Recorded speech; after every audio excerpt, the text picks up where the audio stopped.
This episode we're going to go through the installation of a 12,000 pound Kings Dominator X winch onto my 120 series Land Cruiser Prado. My install onto my car will be a bit different and unique compared to the standard winch install, but it will hopefully add some functionality and better aesthetics that I'm chasing for my winch setup. So this is where I'm going to mount it. It's an ARB Deluxe Steel Bullbar with winch compatibility, of course. The winch will sit down here with the fair lead, while the control box I want it out of sight, so it's sitting behind the bull bar on top of this cross member here. The plug for the hand controller I'm also going to move to keep things neat and easier to use.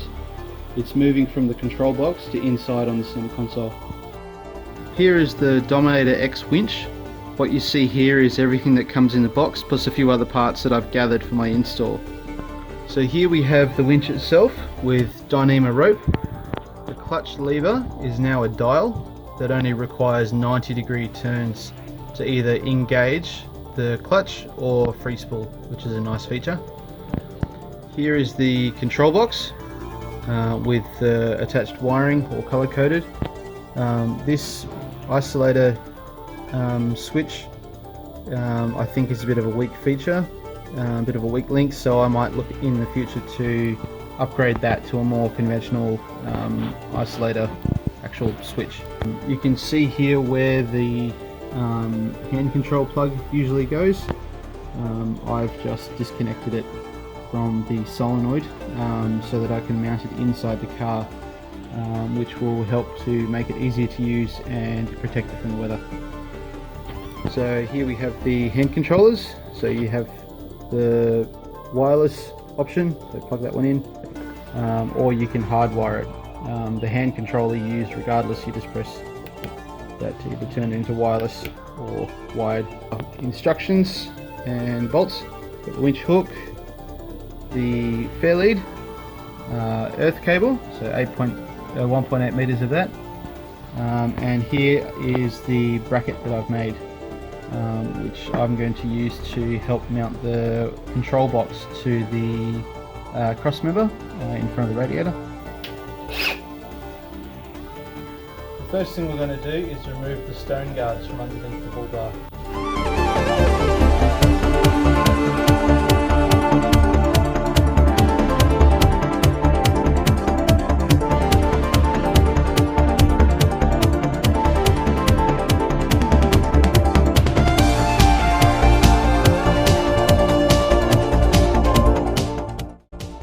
Well, that's not going well. On this side, I managed to shear one of the bolts because it had just been seized in there. So I'll have to figure out what to do that, just using a cable tie to keep it out of the way for now. And this one came out okay, but as you can see, I mean, just dirt and things sit between there and vibrate and whatnot. So yeah, there's a bit of rust there, but we can patch that up. That's not really a problem. I mean, these are just sacrificial plates regardless. Yeah, so anyway, now that that's out the way, plenty of room now to get up there, put the winch in, install the winch, and then start looking at doing the wiring. Now this is the little cross member that I'm going to be mounting the control box onto. So this bit here, so yeah, the control box is going to mount there. It's got probably about 8 to 10 mil gap between this and the evaporator, so that's fine to do. It's just that this piece of metal, there's a little bit of movement in it, and just because of the weight of it, I've decided to brace it. So I've made up this bracket. It's just a rendered piece steel, which I fabbed up last night to sit underneath. So this will actually sit like so underneath, and it will help support the weight of this bracket there, so that the metal won't fatigue and crack over time.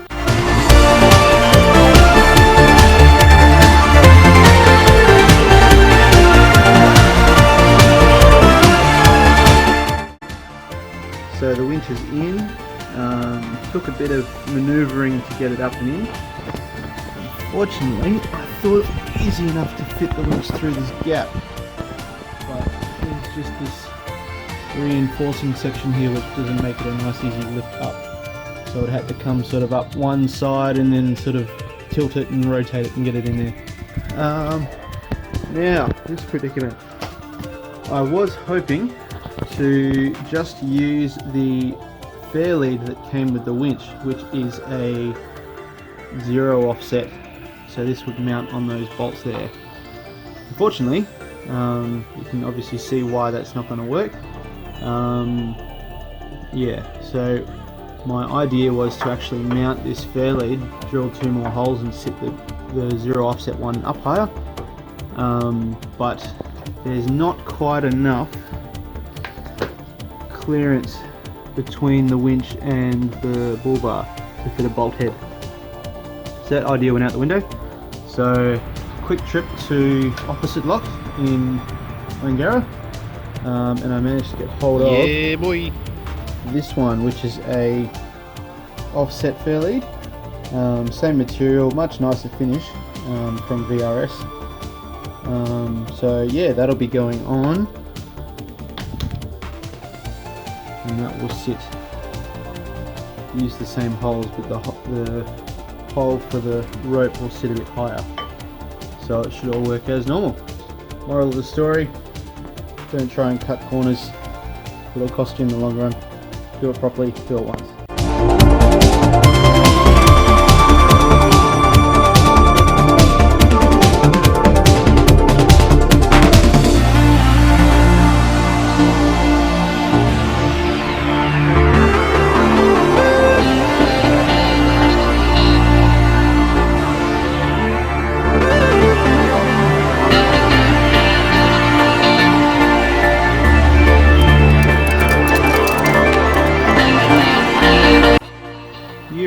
She's in. Took a bit of adjusting with the 4 bolts. You can see the others up there. So yeah, that's all in. The fair lead works really well. Yeah, can't wait to use it. So it's all sitting in there. It's all tightened up. There's the winch there. So now onto this end. All the wiring and stuff. It's all color coded, so it should be pretty easy. But my first thing will be installing the control box on here, but since we're probably halfway through the build, all the heavy lifting is done, I think it is time for a cup of tea. Take 5. Eventually, 12 o'clock midnight. So after a bit of investigation, I have discovered that the gearbox housing can be rotated. Not that they advertise it, of course, but it can be done. It's just not as straightforward as the previous Dominator model. The clutch dial was facing the radiator, which was actually going to interfere with where my control box was going to sit. So after a bit of oohing and ahhing, figured out how to get the gearbox off. So all it is you've got 2 large Allen key bolts for the braces, a smaller one for the smaller cross member across the front, and then you've got the 2 big bolts that connect the winch to the bull bar at the front. So once all they come off, the gearbox slides off the end. Just got to be careful with the drive shaft there, not to damage it or bend it, and then it can drop out through the bottom. So here's the gearbox here with the clutch dial here.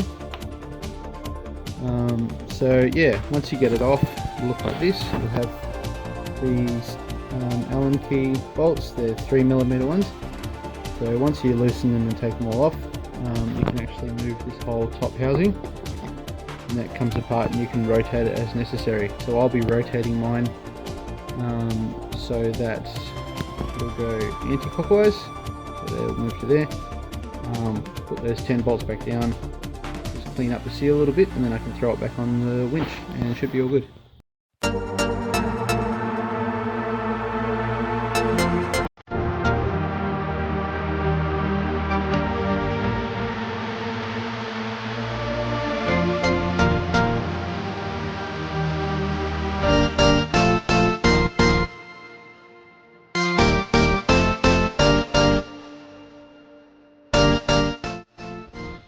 Finished. Gearbox is all rotated, so now there will be the bull bar face and the clutch lever will be there, just still nice and accessible.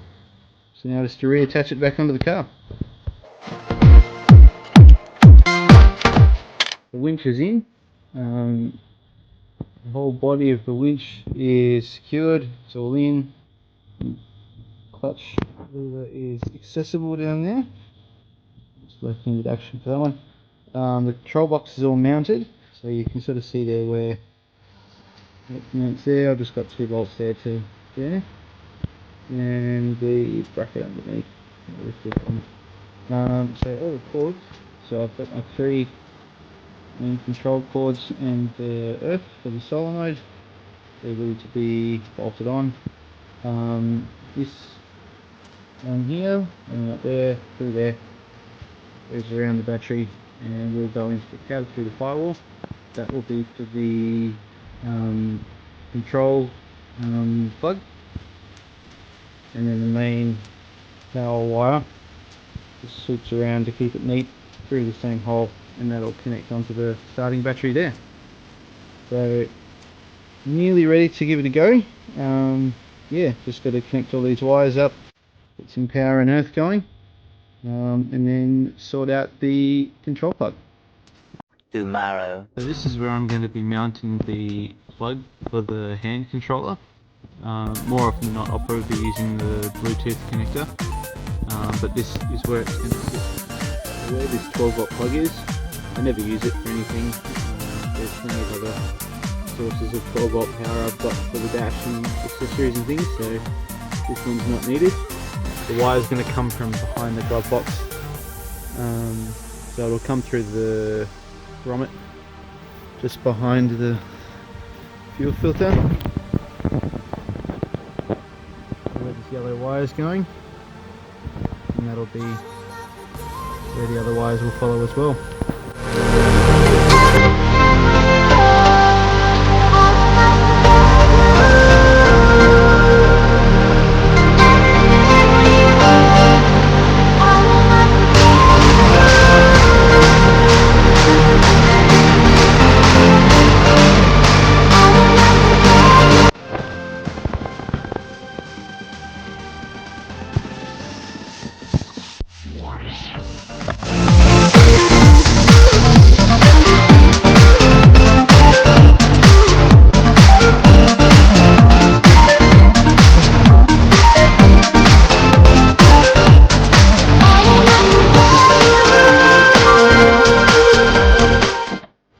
So here's where my 2 wires pass into the firewall. You can see the red wire on the left and the white wire on the right.